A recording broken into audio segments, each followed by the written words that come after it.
Hey guys, in this video I'm going to show you how to delete a wallpaper in Wallpaper Engine.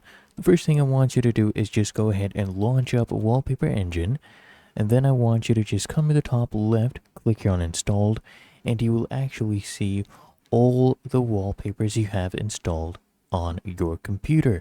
And then I want you to identify the wallpaper that you want to delete. So let's say I want to delete this one. I want you to just go ahead and right click on the wallpaper and then come here and just click on unsubscribe.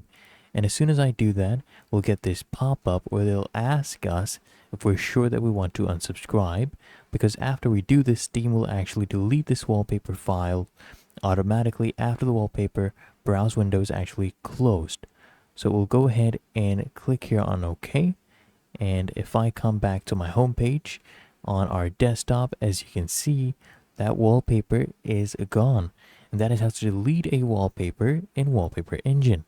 If you found this helpful, make sure you smash that like button and subscribe to the channel. Really helps me out as well.